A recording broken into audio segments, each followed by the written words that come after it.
The New York Jets have just restructured their fifth player this offseason. What does it all mean, and who could be next?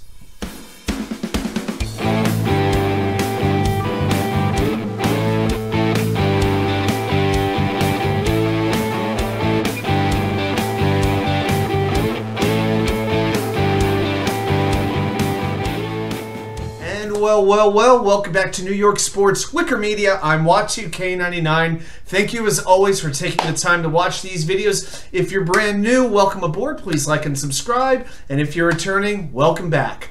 So, news was just broken a few minutes ago by Field Yates that the New York Jets are going to restructure the contract of defensive end JFM. And the restructure, they're going to convert $6 million of his salary to a signing bonus. It's going to save them $4.8 million on the salary cap.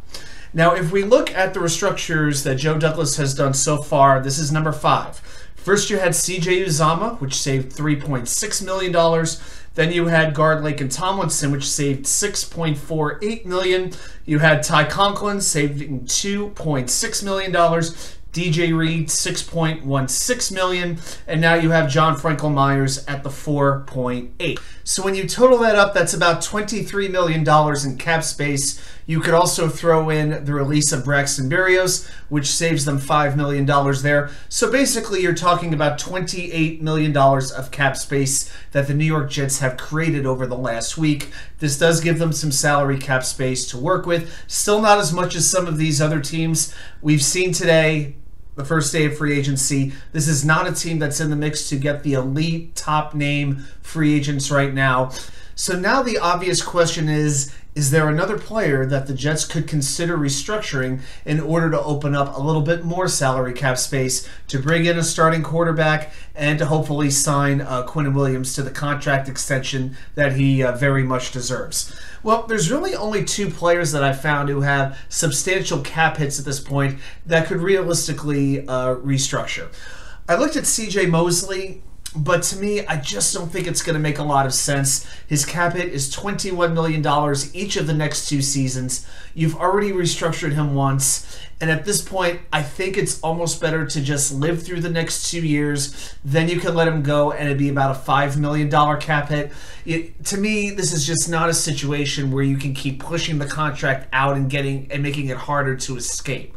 Okay, because I would rather have Mosley at a little bit higher cap hit now rather than have him at a little bit lower cap hit but have to keep him for an additional, 2 years or so. To me, that's a pretty dangerous way to go. This is one I think you just got to grin and bear it, appreciate the leadership, and that's pretty much it. The only likely candidate, in my opinion, who could get restructured that's left is safety Jordan Whitehead. Now, he's got 1 year left on his deal. The cap hit is $10 million, $10.2 million actually.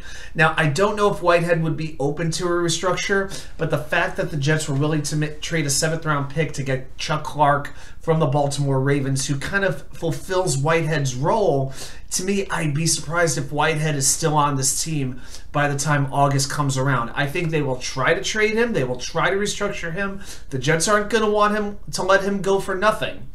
But I just don't believe with the addition of Clark that he is going to be a Jet come 2023. So that is my thought as far as a restructure goes.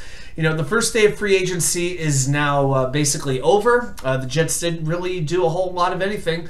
They just kept their kicker, and I got to tell you, I wasn't thrilled with the decision. Greg Zuerlein has a big leg. He made some big kicks, but he missed kicks. He made 82% of his kicks. That's at best mediocre. That ranks him in the 20s in terms of field goal percentage this past season. And, you got to factor this in. He hasn't made 85% of his field goals in 4 years at this point. So, to me, I'm actually surprised. My thought was going to be for the kicker.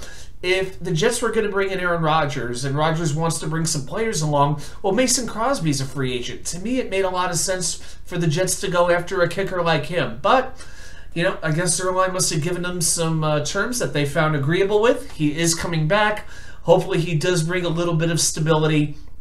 I'm just, I think the fact is, since Jason Myers left, the Jets have seen one hideous kicker after another. It got a little bit better with Eddie Pinheiro, but I think we're just settling here as Jets fans for an okay kicker rather than something a little bit more reliable. Those are just my thoughts. I'd like to see your thoughts as well. Do you think the Jets are going to restructure? Any more players coming up? And what do you think of the Greg Zuerlein re-signing? Hey, and I want to say one more thing. We did a late night push. I did Buffalo Show. I want to thank him for inviting me on. I was on with Boyd Green and my pal Jeremy. And we did a late push to try to get me to 500 subscribers. I was about 22, 23 away, and we got over 500, and I am so happy and so thankful for that. And I want to thank everybody. If there's any of you new subscribers watching, welcome aboard. Going to give you the best content I can.